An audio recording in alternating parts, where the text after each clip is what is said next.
Hello everyone, this is प्रशांत पाठक और आज हम वीडियो नंबर 4 के लिए काम करने वाले हैं जिसमें हम दो चीजों पर डिस्कशन करेंगे। एक नेशनल इनकम किसे कहते हैं और दूसरा नॉर्मल रेसिडेंट कौन होता है। तो चलो सबसे पहले नेशनल इनकम के मीनिंग के लिए हम काम करना स्टार्ट करते हैं। इससे पहले कि मैं आपको यह क्लियर करूं कि नेशनल इनकम क्या है, एक छोटा सा एग्जांपल लेते हैं। अगर मैं आपसे यह पूछूं कि आपकी फैमिली की टोटल इनकम क्या है तो आप किस तरीके से उसे डिफाइन करेंगे, किस तरीके से आप उसे कैलकुलेट करेंगे। मैं एग्जांपल देता हूं, जैसे मान लो मेरी फैमिली में 4 पर्सन ऐसे हैं जो अर्निंग करते हैं, कमाने का काम करते हैं, और अगर कोई मुझसे कहता है कि प्रशांत तेरी फैमिली की इनकम क्या है तो मैं उसे किस तरीके से कैलकुलेट करके बताऊंगा। बहुत सिंपल वे होगा क्लास। 4 पर्सन जो अर्निंग है वो सब कितना कितना अर्न करके लाते हैं। अगर मैं सम कर लूं, फॉर एग्जांपल एक पर्सन 10,000 अर्न करता है, एक 20, एक और 20 और एक और 10, तो टोटल मेरी फैमिली की इनकम कितनी बनती है? 60,000। तो सेम इसी तरीके से अगर कोई हमसे ये कहता है कि फाइंड नेशनल इनकम, तो मींस हमें सिर्फ इतना सा देखना है कि हमारी जो कंट्री है, जो हमारा नेशन है, उस नेशन की टोटल अर्निंग कितनी है, टोटल इनकम कितनी है। अब क्लास एक बात बताओ यार, जब मैंने आपको कहा कि हमारी फैमिली की इनकम कितनी है तो क्या कभी फैमिली अर्न करने जाती है? ऑब्वियस सी बात है, नहीं। फैमिली के मेंबर्स अर्न करने जाते हैं। तो सेम उसी तरीके से भाई नेशन तो कमाने नहीं जा सकता, तो कौन कमाने जाएगा? अर्निंग कौन करेगा? तो नेशन का नॉर्मल रेसिडेंट करेगा। ठीक है, तो नेशनल इनकम की डेफिनेशन में यह है कि हमें इतना सा देखना है कि एक कंट्री के जो नॉर्मल रेसिडेंट है उन लोगों ने टोटल कितनी अर्निंग की है। अब मैं आपको यह भी क्लियर कर दूं कि इनकम दो टाइप क्या होता है, एक तो आपका होता है फैक्टर इनकम और दूसरा ट्रांसफर इनकम। तो नेशनल इनकम में हम ट्रांसफर इनकम को इंक्लूड नहीं करते। क्या है ट्रांसफर इनकम? एक छोटा सा एग्जांपल, भाई जैसे मेरी फैमिली में ए और बी दो मेंबर हैं जो अर्निंग मेंबर है, और मान लो कि मेंबर ए ने मेंबर बी को 5,000 रुपए अपनी इनकम से दे दिए, तो क्या ये भी हमारी इनकम का पार्ट है? बिल्कुल भी नहीं। अर्न ए ने किया था और बी को ट्रांसफर कर दिया, तो ये तो सिर्फ ट्रांसफर इनकम है, ये फैक्टर इनकम नहीं है। फैक्टर इनकम आप पिछली वीडियोस में देख चुके हो। फैक्टर ऑफ सर्विसेज देने से जो हमें इनकम रिसीव होती है उस इनकम को हम फैक्टर इनकम का नाम देते हैं। ठीक है ना? तो नेशनल इनकम नॉर्मल रेसिडेंट ने, एक कंट्री के नॉर्मल रेसिडेंट ने जो फैक्टर इनकम अर्न किया है, कब? तो ड्यूरिंग एन अकाउंटिंग पीरियड या गिवन पीरियड ऑफ टाइम, तो उसी इनकम के सम को हम नाम दे रहे हैं यहां पे नेशनल इनकम का। आओ देखते हैं। National income it refers to sum total of factor income, कि भाई नेशनल इनकम चाहिए तो कंट्री के फैक्टर इनकम का सम टोटल करना होगा। ठीक है, फैक्टर इनकम जैसा कि मैं बार बार क्लियर कर रहा हूं कि 4 फैक्टर ऑफ प्रोडक्शन है और वो देने से जो कंट्री को इनकम मिलेगी वो है फैक्टर इनकम। ठीक है, और अर्न बाय नॉर्मल रेसिडेंट, वो अर्न करने वाला पर्सन या ऑर्गेनाइजेशन कौन होना चाहिए? तो उस कंट्री का नॉर्मल रेसिडेंट होना चाहिए। ठीक है जी। और थर्ड पॉइंट की ये इनकम कब अर्न किया गया है? तो ड्यूरिंग एन अकाउंटिंग पीरियड। ठीक है, तो नेशनल इनकम की डेफिनेशन को समझना बहुत सिंपल है। सिर्फ 3 बातों का आपको पता होना चाहिए, तीनों को आप ऐड करिए, जोड़िए और आपको डेफिनेशन मिल जाएगा। First one sum of factor income, second one earn by normal resident, और थर्ड अकाउंटिंग पीरियड या गिवन पीरियड ऑफ टाइम। तो गिवन पीरियड ऑफ टाइम आपको पता है 1 साल की बात की गई है। चलिए 2 वर्ड्स को समझते हैं। सबसे पहले कि भाई फैक्टर इनकम क्या है। बात हो चुकी है पीछे फैक्टर इनकम पे, और एक वीडियो में और बनाऊंगा जिसमें डिफरेंस बिटवीन फैक्टर इनकम और ट्रांसफर इनकम मैं आपको क्लियर करके दूंगा। ठीक है, तो एक छोटी सी डेफिनेशन बस देख लेते हैं हम। सबसे पहले फैक्टर इनकम किसे कहते हैं? It refers to income receive against the factor services. आप सबको पता है लैंड, लेबर, कैपिटल, एंटरप्रेन्योर, ये 4 फैक्टर सर्विस है, और ये देने से जो आपको इनकम रिसीव हो रही है उसको हमने फैक्टर इनकम बोला है, और अदर नेम फैक्टर इनकम का फैक्टर पेमेंट भी है। ठीक है, चलो दूसरी चीज बहुत इंपॉर्टेंट कि भाई फैक्टर इनकम अर्न करने वाला पर्सन या ऑर्गेनाइजेशन नॉर्मल रेसिडेंट होना चाहिए। तो किसे हम यहां पे नॉर्मल रेसिडेंट कह रहे हैं? ध्यान देना, नॉर्मल रेसिडेंट में एक इंडिविजुअल भी हो सकता है और एक इंस्टीट्यूशन भी हो सकता है। फॉर एग्जांपल मैं भी नॉर्मल रेसिडेंट की कंडीशन सेटिस्फाइड करके इंडिया का नॉर्मल रेसिडेंट बन सकता हूं, और रिलायंस कंपनी भी नॉर्मल रेसिडेंट की कंडीशंस को सेटिस्फाइड करके इंडिया का नॉर्मल रेसिडेंट बन सकती है। ठीक है, तो क्या है वो कंडीशन? सबसे पहले नॉर्मल रेसिडेंट बनने के लिए आपको 2 बातों को फुलफिल करना होगा। First one, ordinary resides in a country. आपको उस कंट्री में ऑर्डिनरी रिसाइड्स करना होगा, मींस वहां रहना होगा।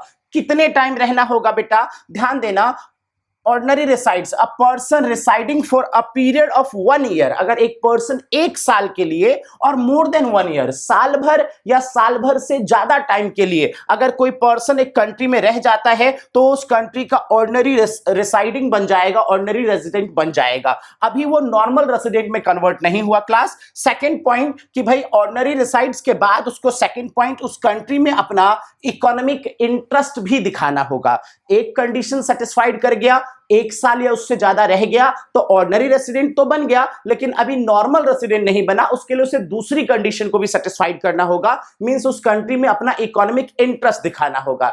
इकोनॉमिक इंटरेस्ट क्या है? बहुत सिंपल वर्ड, बहुत सिंपल यार बेटा, जितनी भी आपकी इकोनॉमिक एक्टिविटी है, क्या है इकोनॉमिक एक्टिविटी? वो एक्टिविटी जो पैसों से जुड़ी हुई है, जैसे अर्न करना, कमाना, खर्च करना, बचाना, मींस की कंजम्पशन, सेविंग, इन्वेस्टमेंट, ये सारी इकोनॉमिक एक्टिविटीज है, ठीक है। और जो पर्सन ये इकोनॉमिक एक्टिविटीज जिस कंट्री में करेगा, हम कहेंगे उसका इकोनॉमिक इंटरेस्ट वहीं पे। फॉर एग्जांपल आप मुझे ले लो, ठीक है, मैं अर्निंग इंडिया से करता हूं, मैं पैसे खर्च करने का काम भी इंडिया में ही करता हूं, अगर मुझे कोई इन्वेस्टमेंट करना है या सेविंग्स करके कहीं पे डिपॉजिट करना है तो मैं वो भी इंडिया में करता हूं। मींस कि मेरी मेजर एक्टिविटीज जो है वो कहां से जुड़ी हुई है? इंडिया से जुड़ी हुई है। मींस कि मैं इकोनॉमिक इंटरेस्ट इंडिया में दिखा रहा हूं और उसके अलावा मैं 1 साल या उससे ज्यादा टाइम से इंडिया में रह भी रहा हूं, तो मींस मैंने दोनों ही कंडीशन, ऑर्डिनरी रिसाइड्स वाली और इकोनॉमिक इंटरेस्ट वाली, दोनों ही सेटिस्फाइड कर दी।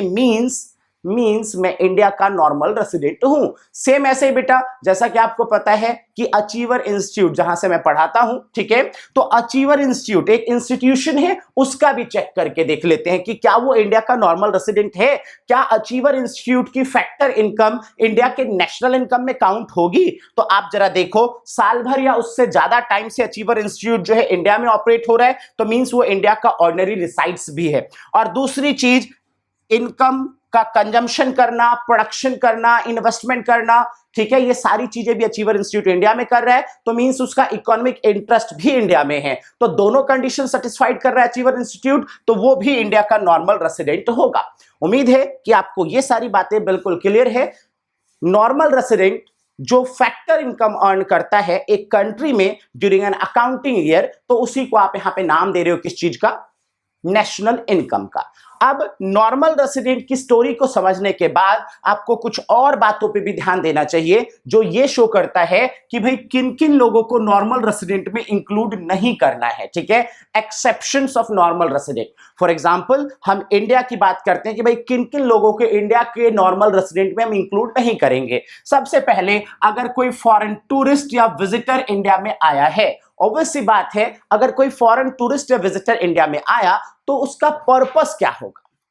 किसी एक पर्टिकुलर पर्पस के लिए आया होगा, तो वो पर्पस पूरा करते ही वो वापस इंडिया को छोड़ के चला जाएगा। तो ऐसे लोग भाई पहली बात तो 1 ईयर से ज्यादा रहेंगे नहीं, और बाय चांस अगर वो 1 ईयर से ज्यादा रह भी गए तो उनका इकोनॉमिक इंटरेस्ट इंडिया नहीं होगा। तो इसीलिए हम इन लोगों को, जो फॉरेन टूरिस्ट या विजिटर हैं, जो recreation, medical treatment, holiday, conference और स्टडी जैसे पर्पस के लिए आए हैं, इनको हम अपनी कंट्री का नॉर्मल रेसिडेंट में काउंट नहीं करेंगे। Point number second class, foreign staff of embassies. आप सबको पता है फॉरेन कंट्री की एम्बेसीज हमारे यहां पे है, और अगर उन एम्बेसीज में कोई फॉरेन स्टाफ काम कर रहा है, जैसे मैं आपको एक एग्जांपल देता हूं, इंडिया में अमेरिका की एम्बेसी है और उस अमेरिकन एम्बेसी में अमेरिका का कोई स्टाफ काम कर रहा है, तो ऑब्वियस सी बात है कि वो पर्सन इंडिया में रह तो रहा है लेकिन उसका इकोनॉमिक इंटरेस्ट, उसकी सैलरी अमेरिका से आ रही होगी। तो ऐसे लोगों को, जो फॉरेन स्टाफ है एम्बेसीज के, या ऑफिशियल्स हैं, या डिप्लोमेट्स हैं, या फिर आर्म्ड फोर्स के मेंबर हैं किसी दूसरी कंट्री के और इस कंट्री में रह रहे हैं, तो ऐसे लोगों को आप इंडिया का नॉर्मल रेसिडेंट नहीं मानोगे, क्योंकि ये 1 साल या उससे कम टाइम ही रहेंगे और इनका इकोनॉमिक इंटरेस्ट भी इंडिया नहीं है। ठीक है क्लास। पॉइंट नंबर थर्ड, अगर कोई इंटरनेशनल ऑर्गेनाइजेशन है जैसे WHO, WTO, UNO, world bank, IMF, ये कुछ एग्जांपल है आपके पास इंटरनेशनल ऑर्गेनाइजेशन के। अब नाम पे जाओ आप, ये एक पर्टिकुलर कंट्री का ऑर्गेनाइजेशन नहीं है, ये इंटरनेशनल ऑर्गेनाइजेशन है। तो ये किसी एक पर्टिकुलर कंट्री का नॉर्मल रेसिडेंट कैसे हो सकता है? मान लीजिए WHO की कोई ब्रांच, ये रहा भाई WHO, इसकी कोई ब्रांच इंडिया में है, तो क्या ये ब्रांच इंडिया का नॉर्मल रेसिडेंट हो सकता है? बिल्कुल नहीं, ये तो इंटरनेशनल ऑर्गेनाइजेशन है, तो कोई भी इंटरनेशनल ऑर्गेनाइजेशन किसी एक पर्टिकुलर कंट्री का नॉर्मल रेसिडेंट नहीं हो सकता। नेक्स्ट बेटा, अगर कोई एम्प्लॉय जो इंटरनेशनल ऑर्गेनाइजेशन में काम कर रहा है, तो वो एम्प्लॉय कहां का नॉर्मल रेसिडेंट है? बहुत सिंपल, उससे सिर्फ एक क्वेश्चन आपको करना है कि वो किस कंट्री से बिलोंग करता है। जिस कंट्री से वो एम्प्लॉय बिलोंग करता है, वो वहीं का नॉर्मल रेसिडेंट है। जैसे मैं आपको एक एग्जांपल देता हूं, मान लो इंडिया में WHO की एक ब्रांच है और उस WHO की ब्रांच में इंडियन वर्कर ही काम कर रहा है, तो वो इंडिया का ही नॉर्मल रेसिडेंट है। लेकिन मान लो इंडिया में WHO की ब्रांच है और उस ब्रांच में कोई अमेरिका का वर्कर है, अमेरिका का एम्प्लॉय वहां पे काम कर रहा है, तो वो इंडिया का नॉर्मल रेसिडेंट नहीं होगा, वो अमेरिका का नॉर्मल रेसिडेंट होगा। इस बात को आपको ध्यान रखना है। नेक्स्ट बेटा, क्या कह रहे हैं? हाँ, एक चीज ध्यान रखना कि वो एक कंट्री में लेस देन 1 ईयर रहेगा, ठीक है।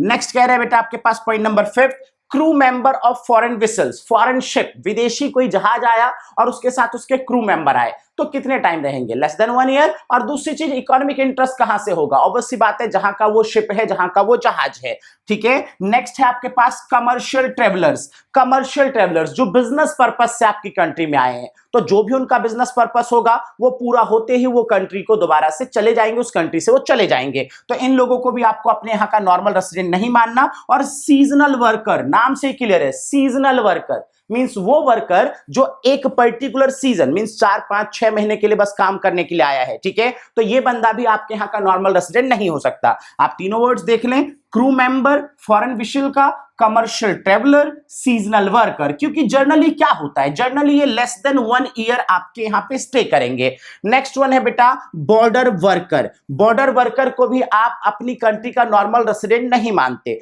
किसे कहते हैं बॉर्डर वर्कर? फॉर एग्जांपल, ये इंडिया है और ये आपका नेपाल है, और आपको पता है कि नेपाल के साथ हमारे कोई खराब रिलेशंस नहीं है, नेपाल के साथ इंडिया के रिश्ते अच्छे हैं। अब मान लीजिए कोई इंडिया की एक फैमिली है जो बिल्कुल बॉर्डर के पास है, और इसका कोई पर्सन इस फैमिली का बार बार नेपाल जाता है किसी पर्टिकुलर पर्पस के लिए और वहां से वापस आ जाता है, तो इस पर्सन को बॉर्डर वर्कर कहते हैं, जो अपने पर्टिकुलर काम के लिए बार बार बॉर्डर क्रॉस करता है और फिर वापस 1 दिन में, 2 दिन में या सेम डे में वापस आ जाता है। तो बॉर्डर वर्कर्स को आप कहां का नॉर्मल रेसिडेंट मानेंगे? बहुत सिंपल सा फंडा है, आप उससे क्वेश्चन कर लेना, भाई साहब आपका घर कहाँ है, आप कहाँ रहते हो? मान लो कि भाई वो उसकी फैमिली पूरी इंडिया में रह रही है, तो ऑब्वियस सी बात है वो लौट के हर बार इंडिया ही आता होगा, तो ऐसा पर्सन इंडिया का ही नॉर्मल रेसिडेंट होगा। लेकिन मान लो कि अगर वो पर्सन की फैमिली नेपाल में होगी और वो भाई इंडिया बार बार आता है और काम करके वापस नेपाल चला जाता है, तो वो इंडिया का नॉर्मल रेसिडेंट नहीं है, वो नेपाल का नॉर्मल रेसिडेंट है। तो ये वीडियो नंबर 4 एक मैं आपको ओवरव्यू दे देता हूं। आज आपने 2 चीजों के लिए काम किया है, एक नेशनल इनकम क्या है और दूसरा नॉर्मल रेसिडेंट क्या है। बहुत simple, national income means factor income का सम जिसे नॉर्मल रेसिडेंट अर्न कर रहा है एक अकाउंटिंग पीरियड में या गिवन पीरियड ऑफ टाइम में। और दूसरा नॉर्मल रेसिडेंट कौन है? तो सिर्फ 2 बातें, पर्सन ऑर्डिनरी रिसाइड्स होना चाहिए मींस 1 ईयर और मोर देन 1 ईयर उस कंट्री में रहना चाहिए, और दूसरी बात जो बहुत इंपॉर्टेंट है कि भाई उसे अपना इकोनॉमिक इंटरेस्ट उस कंट्री में दिखाना होगा। जो ये 2 बातें पूरी कर देगा वो ऑर्डिनरी रेसिडेंट बन जाएगा, ठीक, सॉरी नॉर्मल रेसिडेंट बन जाएगा, और कुछ एक्सेप्शन नॉर्मल रेसिडेंट के। तो क्लास, उम्मीद है आप लोगों को वीडियो अच्छी लगी होगी। चैप्टर टॉपिक नंबर 4 हमने कवर कर लिया है। नेक्स्ट वीडियो में मिलते हैं वीडियो नंबर 5 में। अगर आपको पसंद आया तो लाइक करें, शेयर करें, सब्सक्राइब करें। Thank you.